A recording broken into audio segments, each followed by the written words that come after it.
देखिए हर खबर यहीं पर, सब्सक्राइब कीजिए TV9 भारतवर्ष।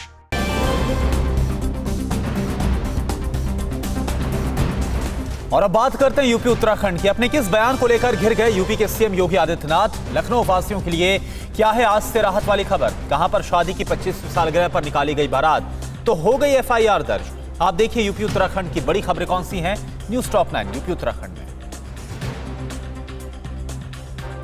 यूपी में सोमवार को एक दिन में 229 नए कोरोना संक्रमण के मामले दर्ज किए गए, जिनमें से सबसे ज्यादा तादाद बस्ती, बलिया और गोरखपुर जैसे पूर्वांचल के जिलों में देखने को मिली है। अब तक राज्य में 6,500 से ज्यादा संक्रमित हो चुके हैं। वहीं महज एक दिन में यूपी में 8 लोगों की मौत हो गई। हालांकि अब तक 3600 से ज्यादा लोग ठीक भी हुए हैं। तो उत्तराखंड में सोमवार को मरीजों की संख्या में 32 का इजाफा हो गया, जिसमें प्रदेश में पीड़ितों का आंकड़ा बढ़कर 349 हो गया।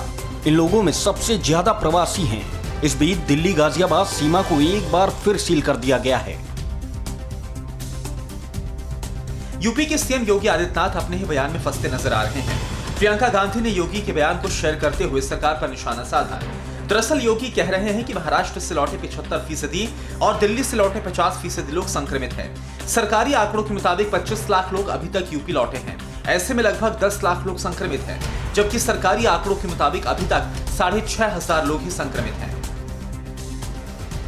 श्रमिकों को प्रदेश में ही रोजगार देने की तैयारियों में तेजी से जुटी है योगी सरकार। श्रमिक कल्याण आयोग के मुताबिक अब तक 14,75,000 श्रमिकों की स्किल मैपिंग हो चुकी है। स्किल मैपिंग के बाद मजदूरों की ट्रेनिंग होगी और भत्ता दिया जाएगा। श्रमिकों को बीमा सुरक्षा भी दी जाएगी। उत्तर प्रदेश में अब तक 25 लाख प्रवासी मजदूर वापस लौट चुके हैं। लखनऊ के सभी शॉपिंग कॉम्प्लेक्स आज से खुल जाएंगे। लेफ्ट राइट की तर्ज पर 33% दुकानें खुलेंगी। यदि शॉपिंग कॉम्प्लेक्स में सेंट्रल AC लगा है तो उसे अनिवार्य तौर पर बंद रखना होगा। सोशल डिस्टेंसिंग का पूरा पालन और मास्क लगाना होगा। जिला प्रशासन के आदेशानुसार शॉपिंग कॉम्प्लेक्स सुबह 7 बजे से शाम 7 बजे तक खुलेंगे। इस दौरान एक दुकान में 2 से 3 ग्राहक ही प्रवेश कर पाएंगे।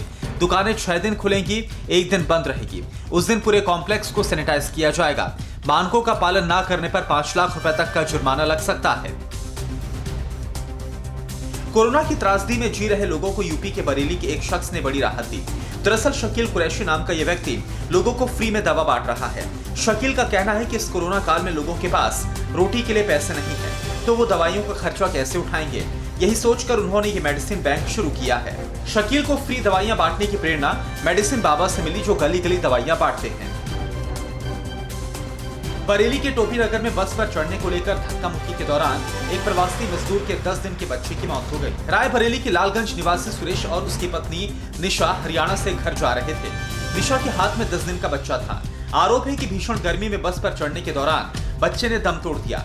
आनंद फानन में बच्चे को अस्पताल पहुंचाया गया, जहां डॉक्टर्स ने उसे मृत घोषित कर दिया।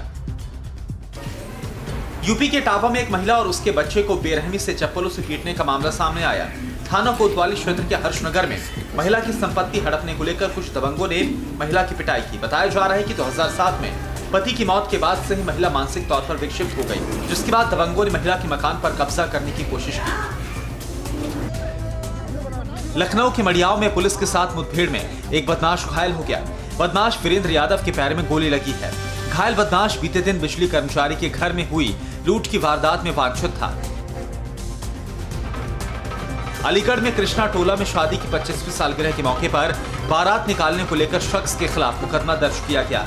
दरअसल इस मौके पर दूल्हे राजा घोड़ी पर नहीं बल्कि स्कूटर पर बैठकर बारात में शामिल हुए। बारातियों में बच्चे और घर के सदस्यों समेत 20 से ज्यादा लोग नाच रहे थे, जिसमें पर्सनल डिस्टेंसिंग की जमकर धज्जियां उड़ाई गई। बारात का वीडियो वायरल होने के बाद प्रशासन भी हरकत में आ गया और कार्रवाई की गई।